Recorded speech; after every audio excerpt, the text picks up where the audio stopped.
On a vraiment atteint les objectifs. Il s'agissait, après le match d'Ajaccio, de retrouver l'entraînement à travers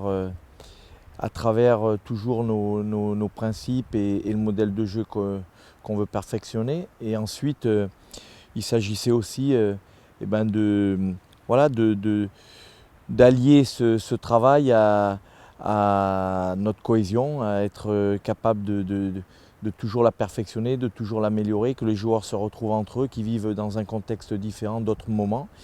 Et je pense que ça a été très réussi avec l'intégration aussi de 4 jeunes qui ont su trouver leur place en étant très bien accueillis par le groupe professionnel. Donc je pense que tous les objectifs ont été atteints à ce niveau-là.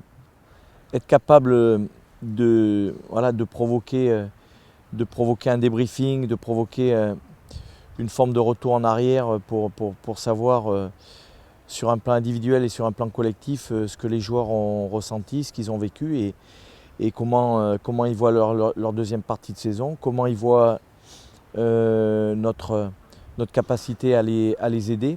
Je pense que tout ça est très important et quand on arrive à sortir du contexte habituel,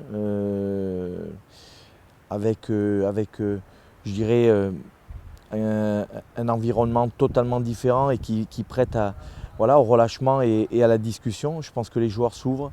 On a une méthodologie et une approche dans le management où moi j'aime faire participer les joueurs, j'aime savoir ce qu'ils ressentent. Je veux avoir des joueurs qui sont heureux, qui vivent bien les choses.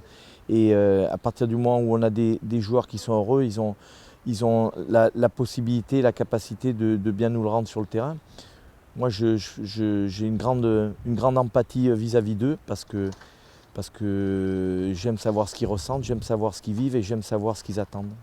Aujourd'hui, ce qui est important, c'est que les joueurs coupent voilà, sur le plan mental, qu'ils soient capables vraiment de passer à autre chose pendant une dizaine de jours. Et puis sur le plan physique, qu'ils soient capables aussi, avec cette coupure, de continuer à s'entretenir.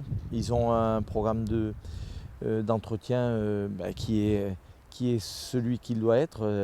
Il est assez important, mais je veux dire, on sait tous très bien qu'un nouveau championnat commencera en janvier, qu'il faudra être prêt. Aujourd'hui, on est dans une bonne position, mais on est de nombreuses équipes dans cette situation, des équipes qui veulent monter, des équipes qui veulent être dans les 2, voire les 3 premiers. Donc on n'aura pas de temps à perdre, il faudra être prêt de suite, il faudra être compétitif, garder la dynamique qui a été la nôtre depuis le mois de septembre et être capable voilà, de confirmer ce qu'on a fait sur la première partie de saison et puis surtout de faire encore mieux, voilà, d'être encore plus réaliste et puis tout mettre en œuvre pour terminer dans les 2 premiers.